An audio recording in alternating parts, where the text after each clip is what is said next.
C'est au Libéria, en août 1990, que la CEDEAO actionne pour la première fois sa force d'interposition ECOMOG. Déployée dans le pays en pleine guerre civile, elle parvient à ramener la paix 7 ans plus tard. En 2003, ses soldats sont de nouveau envoyés à Monrovia pour faire face aux rebelles. La mission dans la capitale est un succès, mais incapable de s'imposer sur tout le territoire, la CEDEAO transfère son contingent à l'ONU. La guerre civile ravage aussi la Sierra Leone voisine, où la CEDEAO redéploie dès mai 1997 ses soldats désengagés du Libéria. Là aussi, pour tenter de mettre fin à la guerre civile en cours depuis 6 ans.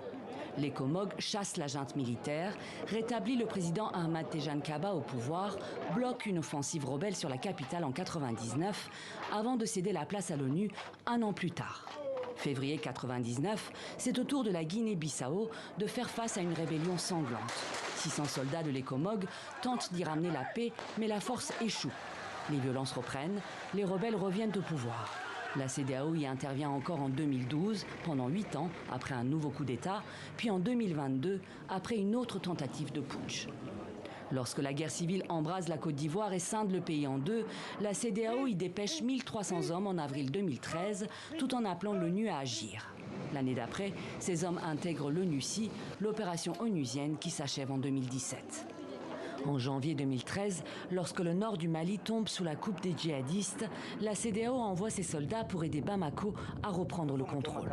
Formée par la CEDEAO, la MISMA, la mission internationale de soutien au Mali, regroupe jusqu'à 6300 hommes, y compris du Tchad, pays non membre de la CEDEAO. La MISMA sera rapidement absorbée par la mission onusienne, la MINUSMA, qui durera 10 ans. La dernière opération connue à ce jour a lieu en Gambie en janvier 2017 pour appeler le président sortant Yahya Jammeh à laisser le pouvoir au vainqueur de la présidentielle Adama Barrow. L'opération Restaurer la démocratie sera une mission éclair. Après quelques heures à peine, elle est suspendue. Au terme d'une nouvelle médiation, Yahya Jammeh abdique et part en exil.